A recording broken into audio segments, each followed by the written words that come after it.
ও আমার মায়েরা, ও আমার মুরব্বি আব্বা জানেরা, আল্লাহ নবী সাহাবী এবং আমার নবী পাকের জামাতা হযরত আলী রাদিয়াল্লাহু তাআলা আনহু জজ্জর করে কাঁদতে থাকেন। হযরত আলী হুজুরের পাশে আমার নবী পাকের সাহাবীরা হাজির হয়ে গেলেন। হযরত আলী রাদিয়াল্লাহু তাআলা আনহু হুজুরকে বলেছিলেন, ও আল্লাহ নবীর জামাতা হযরত আলী, হুজুর আপনি এত কান্না কেন কাঁদছেন? হযরত আলী রাদিয়াল্লাহু তাআলা আনহু হুজুর আবার দুটো হাত নিয়ে যেন কি একটা খুঁজতে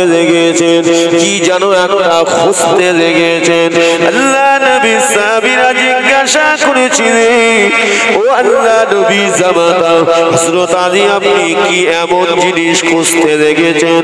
হযরত আলী বলেছিলেন, ও আল্লাহ নবী সাহাবীরা আমি এমন একটা জিনিস হারিয়ে ফেলেছি, সেই জিনিসটা খুঁজতে লেগেছি কিন্তু আমি খুঁজে পাচ্ছি না, আমি সেই জিনিসটা খুঁজে পাচ্ছি না। আল্লাহ নবী সাহাবীরা বলেছিলেন, হুজুর আপনি এমন কি জিনিস হারিয়ে ফেললেন, আপনি সেটাকে খুঁজে পাচ্ছেন না? হুজুর আপনি আমাদের বলুন, আমরা দেখি চেষ্টা করে খুঁজে পাই কিনা। আল্লাহ নবী সাহাবী নবী পাকের জামাতা হযরত আলী বলেছিলেন, শোনো আমার নবীর সাহাবীরা শোনো, যে জিনিসটা আমি হারিয়ে ফেলেছি ওটা আর আমি ফিরিয়ে পাবো না, তোমরা আমাকে ফিরিয়ে দিতেও পারবে না। হুজুর আপনি এমন কি জিনিস হারিয়ে ফেলেছেন বলুন। আল্লাহ নবী সাহাবী নবী পাকের জামাতা হযরত আলী বলেছিলেন, আমি আমার যৌবন বয়স যেটা আল্লাহ আমাকে দান করেছিলেন সেই যৌবন বয়সটা আমি খুঁজতে লেগেছি, আমি আলী সেই বয়সটা আর খুঁজে পাই না। তাই আমি আমার আল্লাহ পাকের দরবারে আমি আমার সেই যৌবন বয়সের কথা স্মরণ করে, যৌবন বয়সের কথা মনে করে আল্লাহ পাকের দরবারে কাঁদতে লেগেছি।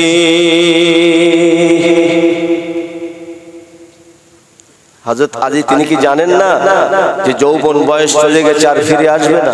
তিনি তো জানেন, কিন্তু যৌবন বয়সটা মনে পড়েছে তিনি কাঁদছেন কেন? যৌবন বয়সের ইবাদত আল্লাহ পাকের দরবারে সব থেকে মজবুত ইবাদত। জোরে বলুন সুবহান। সামনে ফাঁকা আছে বাবা, সামনের দিকে এসে বসে। দরুদ শরীফ আল্লাহুম্মা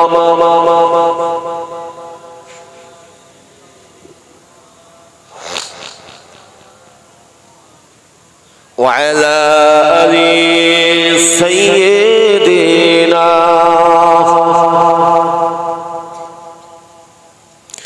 رسول আমার ভালোবাসা, রসুল আমার ভালোবাসা, রসুল আমার আলোর আশা, রসুল আমার প্রেম বিরোহীর মূল আলোচনা, রসুল আমার কাজী কর্মে অনুপ্রেরণা। আল্লাহুম্মা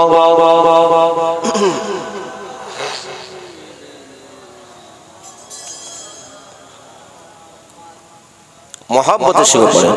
ওয়ালা আলি সাইয়্যিদিনা, সর্বপ্রথম সৃষ্টি হলো,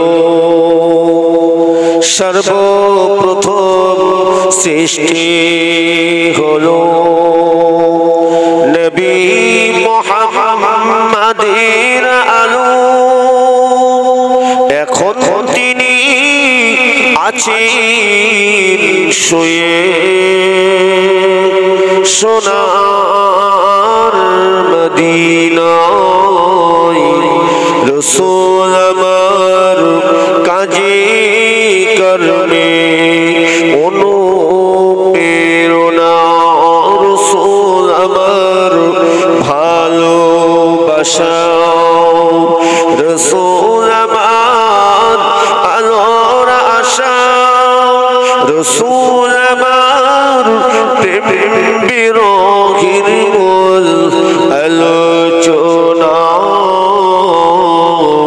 রসূল আমার কাজে কর্মে অনুপ্রেরণা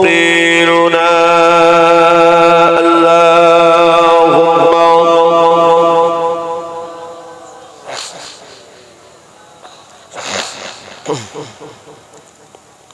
ওয়া আলা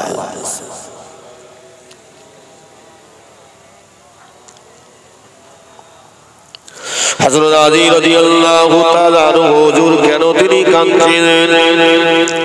ও ভাইরা, কেননা কিয়ামতের দিন, কঠিন হাসরের দিনে আল্লাহ পাক আপনার আমার সর্বপ্রথম নামাজের হিসাব নেবেন।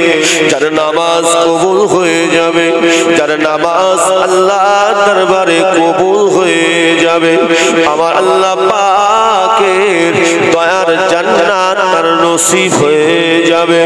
ও ভাইজানেরা, আল্লাহ পাক কিয়ামতের দিন, কঠিন হাসরের দিনে আল্লাহ পাক প্রশ্ন করবেন, আপনারা আমার প্রশ্ন করবেন, বান্দা বান্দিরে, আমি আল্লাহ তোমাকে ফুলের মতো বয়স দিয়েছিলাম, যৌবন বয়স দিয়েছিলাম, তোমার যৌবন বয়সে শক্তি দান করেছিলাম, যৌবন বয়সে জবানকে পরিষ্কার করে দিয়েছিলাম। বান্দা বান্দিরে, তোমার যৌবন বয়সটা তুমি কোন জায়গায় ব্যয় করেছো? তোমার যৌবন বয়সটা আমার রাস্তায় ব্যয় করেছো না শয়তানি রাস্তায় ব্যয় করেছো? তোমার ওই যৌবন বয়সের হিসাব আমি আল্লাহ আমার দরবারে দিতে হবে। এ যুবকেরা বলেন, যৌবন বয়স আমি আপনি কোন রাস্তায় ব্যয় করছি? বর্তমান সময় যুবক ছেলেরা একটু চিন্তা করে দেখেন, আপনার আমার এই সময়গুলো কোন রাস্তায় ব্যয় হচ্ছে? যদি আল্লাহ রাস্তায় ব্যয় হয়, সেদিন আমি আপনি আল্লাহ দরবারে হিসাব দিতে পারবো। আর যদি আল্লাহ রাস্তায় ব্যয় না হয়ে বিপরীত দিকে যদি যায়, বিপদের কোনো শেষ থাকবে না। কেননা বাবা, আল্লাহ নবী, দয়া নবী, নূর নবী জানিয়ে দিয়েছেন, বৃদ্ধ বয়সে থেকে যৌবন বয়সের ইবাদত সব থেকে মজবুত ইবাদত। শুধু তাই নয়, বৃদ্ধ বয়সে থেকে যৌবন বয়সের ইবাদত 70 গুণ বেশি ইবাদত। বুড়ো বয়সে, বৃদ্ধ বয়সে 1 গুণ, যুবক বয়সে 70 গুণ। চিন্তা করে দেখেন, সেই সময়টা আমি আপনি কোন রাস্তায় ব্যয় করছি, এটা নিজেকে ভাবতে হবে। নিজে যদি পরিবর্তন হওয়ার চেষ্টা না করি, আল্লাহ পাক কখনোই পরিবর্তন করবেন না। কেননা আল্লাহ কোরআন পাকের মধ্যে জানিয়ে দিয়েছেন, ইন্নাকা লা তাহদি মান আহবাবতা ওয়ালাকিন্নাল্লাহা ইয়াহদি মান ইয়াশা। আল্লাহ বলেন, নিশ্চয় আমি তাকে হিদায়াত দেই যে হিদায়াত হতে চায়, যে আমার রাস্তায় আসতে চায়, আমি আল্লাহ তাকে হিদায়াত দেই। আমরা কোন রাস্তায় যেতে চাই? আল্লাহর রাস্তায়। তাহলে আল্লাহর রাস্তায় যদি যেতে হয়, তাহলে পরিপূর্ণ যেতে হবে। দ্বিতীয় নাম্বার, আমার আল্লাহ পাক আপনার আমার তৃতীয় নাম্বার প্রশ্ন করবেন, বান্দা বান্দি, তুমি যে অর্থ উপার্জন করেছিলে, ওই অর্থটা তুমি কোন রাস্তায় উপার্জন করেছিলে? হালাল না হারাম? আজ আমার দরবারে হিসাব দাও। কেননা আল্লাহ কোরআন পাকের মধ্যে হালাল হারাম সম্পর্কে জানিয়ে দিয়েছেন, ঠিক কিনা বলেন? শুধু তাই নয়, আমাদের প্রিয় নবী, দয়ার নবী, নূর নবী আমার, কোনটা হালাল কোনটা হারাম নবী আমার সব জানিয়ে দিয়ে চলে গিয়েছেন। আল্লাহ পাক তাই কোরআন পাকের মধ্যে জানিয়ে দিয়েছেন, ইয়া আইয়ুহাল্লাযীনা আমানু হে বিশ্বাসী ঈমানওয়ালা বান্দা বান্দিগণ কুলু মিনাত তাইয়্যিবাত তোমরা পৃথিবীর জমিনে হালাল খাদ্য অন্বেষণ করো, হালাল খাদ্য ভক্ষণ করো, হালাল বস্ত্র পরিধান করো। ওয়া'মালু সালিহা আল্লাহ বলছেন তারপরে তোমরা নেক আমল করো। আল্লাহ জানিয়ে দিয়েছেন যে হালালের উপরে চলে নেক আমল করো। আমি যদি তার বিপরীত চলি, সুদ, জুয়া, লটারি, এগুলো কোন রাস্তা বলেন? আমরা জানি সব, কিন্তু কিছু মানুষ আমরা করি কেন? দুনিয়ায় আয়েশ আরাম, দুনিয়ার লোভে করে ফেলছি। কিন্তু এই লোভে করে ফেলা মানে আপনার আমার আখিরাতটা সর্বনাশ হচ্ছে কি হচ্ছে না? আল্লাহ পাক আল্লাহ তাআলা রব্বুল আলামিন জানিয়ে দিয়েছেন ইন্নামাল খামরু ওয়াল মাইসিরু ওয়াল আনসাবু ওয়াল আজলামু রিজসুম মিন আমালিশ শাইতান। আল্লাহ যেমন আয়াতের দ্বারাই জানিয়ে দিয়েছেন, আমার আল্লাহ পাক জানিয়ে দিয়েছেন ইন্নামাল খামরু, আল্লাহ বলেন নিশ্চয়ই চিরতরের জন্য তোমাদের কাছে মদকে খাওয়া হারাম করে দেওয়া হয়েছে, মদের ব্যবসাকে হারাম করে দেওয়া হয়েছে। আল্লাহ পাক কোরআন পাকে জানিয়ে দিয়েছেন ও ভাইরা, আমি আপনি যদি কোরআন মেনে থাকি নিশ্চিত কোরআনের এই আয়াতের উপরে আমল করতে হবে, হবে কি হবে না?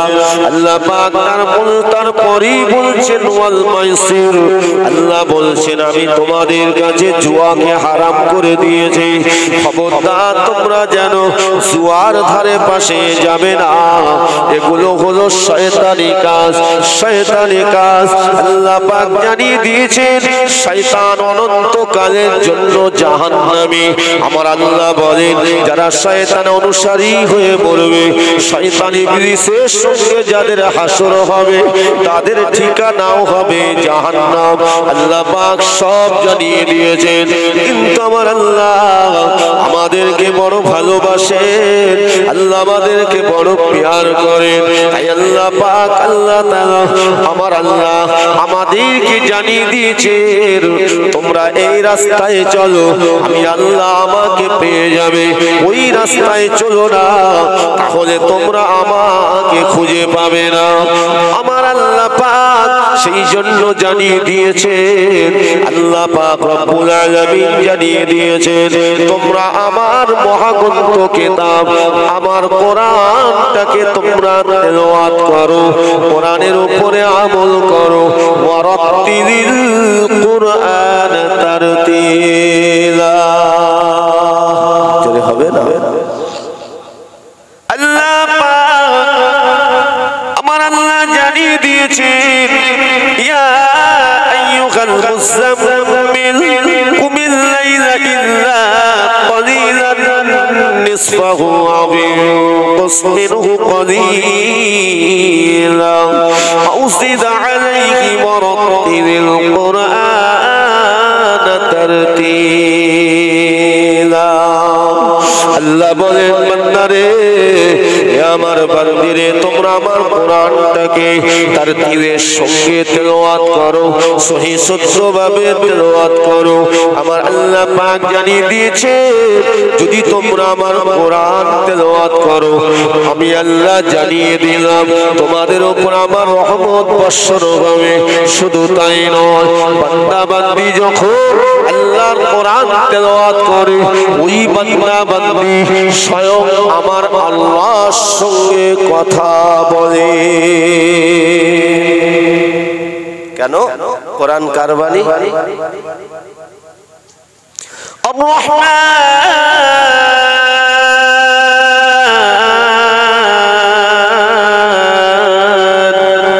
আল্লামাল কুরআন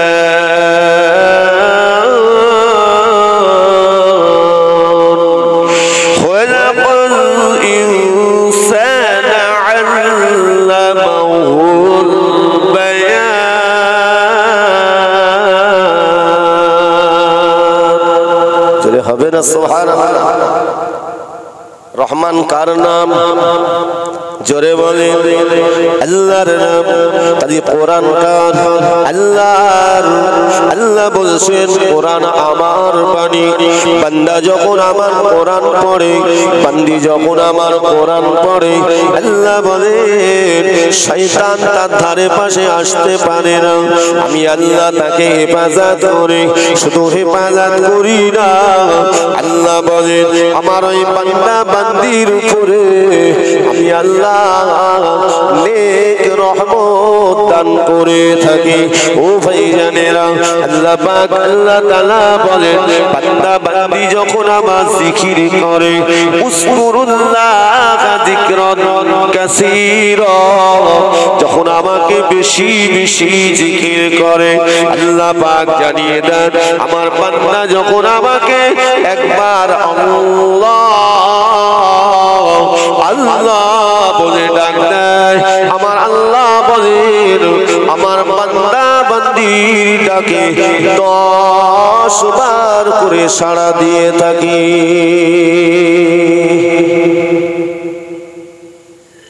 কতবার? 10 বার। ও ভাইরা, মুরব্বি আব্বা জানেরা, তাই আল্লাহকে যারা ভয় করেছিলেন, নবীকে যারা মহব্বত করেছিলেন, তাদের দিকে শিক্ষা দেন। আমার নবী পাকের সাহাবীদের দিকে লক্ষ্য করুন। সাহাবীরা জীবন দিয়েছে কিন্তু ঈমান দেন না।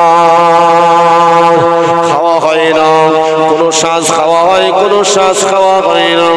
ও ভাই জানেরা, ও আমার মুরব্বি আম্মা জানেরা, আল্লাহ নবী সাহাবীরা তথাপিও হালালের উপরে মজবুত ছিলেন, আল্লাহ পাকের উপরে তাওয়াক্কুল করেছিলেন, হারামটাকে পরিপূর্ণ বর্জন করেছিলেন।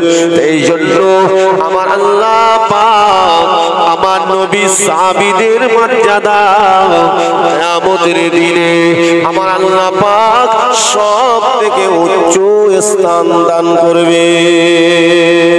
শুনে রেখে দিন, আল্লাহ নবীর একজন সাহাবীর কথা মনে পড়ে যান। ও ভাইজানেরা, যার নাম হলো হযরতে আব্দুল্লাহ যুলবাজাদাইন। নাম শুনেছেন বাবা?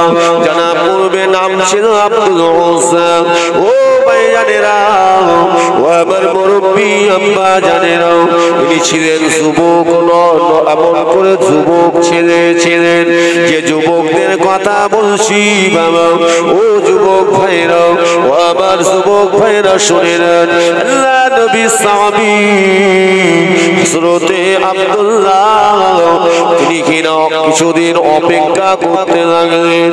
আল্লাহ নবীর উপরে মহব্বত তৈরি হয়ে গেল, রাসূলুল্লাহর উপরে মহব্বত তৈরি হয়ে গেল। উনি ওনার আব্বাকে হারিয়েছিলেন, তাই ওনার চাচা যান ওনাকে লালিত পালিত করেছিলেন, ধন সম্পত্তি দিয়েছিলেন, আসবাবপত্র দিয়েছিলেন। ও ভাইরা, হযরতে আব্দুল্লাহ হুজুর তিনি কিনা অপেক্ষা করছেন আমার চাচা ঈমান আনবে, আল্লাহ নবীর কাছে ঈমান আনবে, আর আমি আমার চাচার সঙ্গে গিয়ে রাসূলুল্লাহর হাতে নূরের হাতটা ধরে তওবা পড়ে নিয়ে ঈমানের কালেমা পড়ে মুসলমান হয়ে যাব।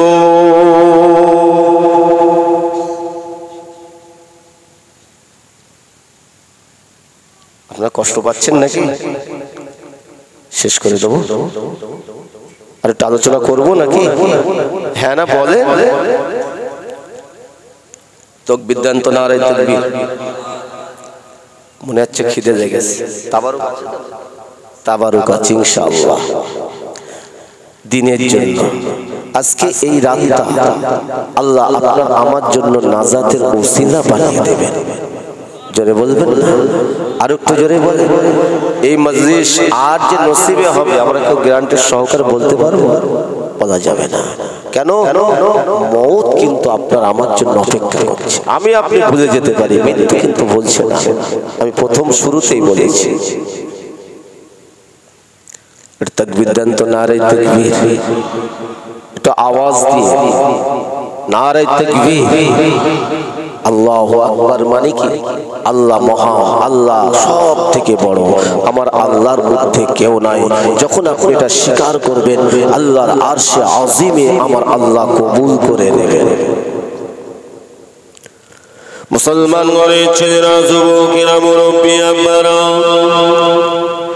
হযরতে আব্দুল্লাহ তিনি চিন্তা করতে লাগলেন, আমার চাচা মনে হয় ইমানের কালেমা পড়ে নেবে, কিন্তু না না না, দেরি হয়ে যাচ্ছে। দেরি যখন হয়ে যায়, হযরতে আব্দুল্লাহ, ওনার আগে যে নাম ছিল আব্দুল উজ্জা, ও ভাইজানেরা, ওই সময় হুজুর আমার আল্লাহ নবী, দয়ার নবীকে ভালোবেসে ফেললেন, অন্তর থেকে ভালোবেসে ফেললেন।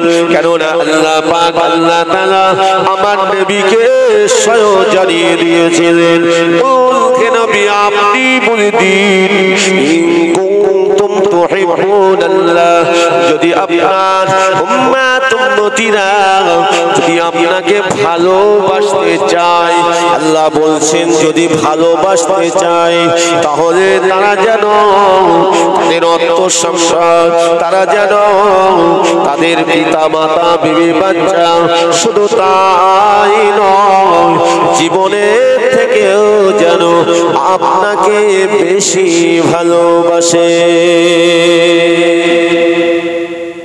সাহাবীরা অর্থ সম্পদ তো দূরের কথা, আমার নবীকে জীবনের থেকে বেশি ভালোবেসেছিলেন, ঠিক কিনা বলেন?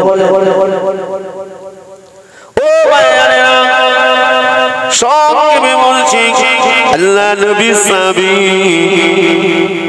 হযরতে আব্দুল্লাহ, যার নাম ছিল আব্দুল উজ্জা, যখন তিনি ঈমানের কালেমা পড়ে নেবেন, নবীর মহব্বত অন্তরের মধ্যে তৈরি হয়ে গেল, আল্লাহর উপরে বিশ্বাস এসে গেল, আল্লাহর মনোনীত ধর্ম ইসলামকে কবুল করে নিলেন, আল্লাহর একত্ববাদের কালেমাটা পড়তে লাগলেন।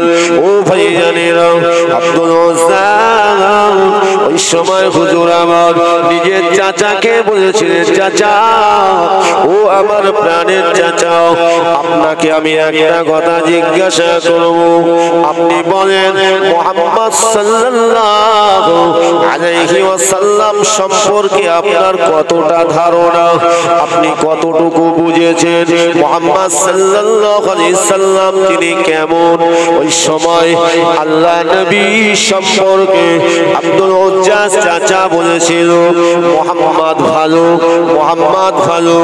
সব যখন বললেন, ওই সময় আব্দুল উজ্জা বলেছিলেন, ও চাচা, যখন মুহাম্মদ সাল্লাল্লাহু আলাইহি সাল্লাম ভালো, যখন তিনি সত্যবাদী, যখন তিনি সত্যবাদী, তাহলে চলুন না, সেই আমি আপনার জন্য অপেক্ষা করছি, সেই নবীর কাছে গিয়ে আমরা নবীকে নবী বলে মেনে নিয়ে এক আল্লাহকে আল্লাহ বলে আল্লাহর উপরে ঈমান এনে নেই। ওই সময় আব্দুল উজ্জাকে বলেছিলেন, এত বড় স্পর্ধা তোমাকে কে দিল? মুহাম্মদ হলো আমাদের সব থেকে বড় দুশমন, তুমি কি সেই মুহাম্মদকে ভালোবেসেছো? হযরতে আব্দুল্লাহ বলেছিলেন, ও আমার চাচা, আপনি যেটা বলছেন সত্য সত্য, আমার ভিতরে দয়া নবীর মুহাব্বত তৈরি হয়ে গিয়েছে, আমার যদি সব চলে যায়, আমি আমার নবীর মুহাব্বত ছাড়তে পারবো না,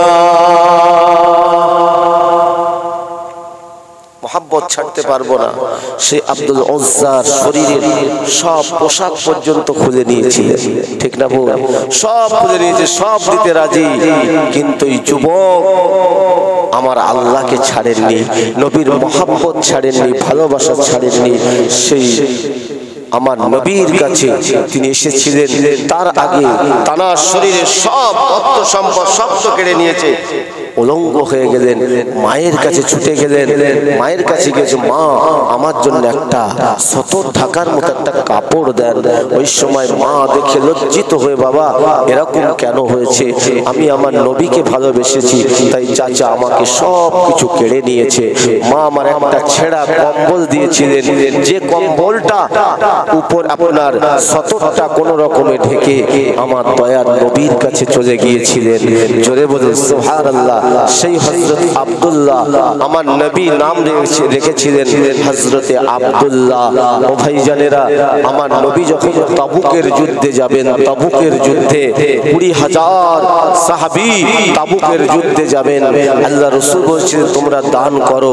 ওই সময় হযরত আব্দুল্লাহ ঝরঝর করে কাঁদছেন। তিনি ওই মানে আসহাবে সুফফাদের মধ্যে ছিলেন, 40 জন তার ভিতরে ছিলেন। তা তিনি যখন ঈমান এনেছিলেন, আমার নবী পাক সাল্লাল্লাহু আলাইহি ওয়াসাল্লাম এমন কিছু দিতে পারেননি, তাই ভিতরে বসে এত জোরে জোরে কোরআন তেলাওয়াত করতেন। আমার নবীকে বলছে, হুজুর আব্দুল্লাহ এত জোরে জোরে কোরআন তেলাওয়াত করে।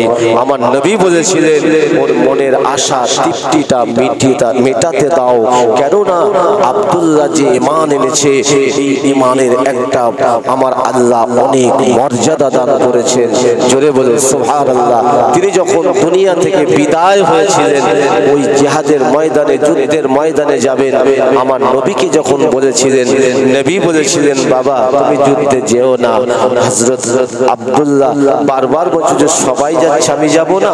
ওই সময় আল্লাহ নবী, দয়ার নবী দুটো হাত তুলে দোয়া করেছিলেন আব্দুল্লাহর জন্য, যে আল্লাহ আল্লাহ আব্দুল্লাহ যেন জিহাদের ময়দানে যেন শহীদ না হয়।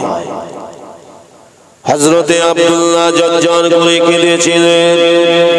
ও ভাইরা, ওই যুদ্ধের ময়দানে তিনি শহীদ হননি ঠিকই, কিন্তু হযরতে আব্দুল্লাহ শরীরে জ্বর এসেছিল। ওই জ্বরের ওসিলায় আল্লাহ পাক দুনিয়ার বুক থেকে আল্লাহ তুলে নিয়েছিলেন। আল্লাহ নবী দুনিয়ার বাদশা নবীর কাছে যখন খবর এসেছিল, আল্লাহ নবী রোনা জারি করে কেঁদেছিলেন।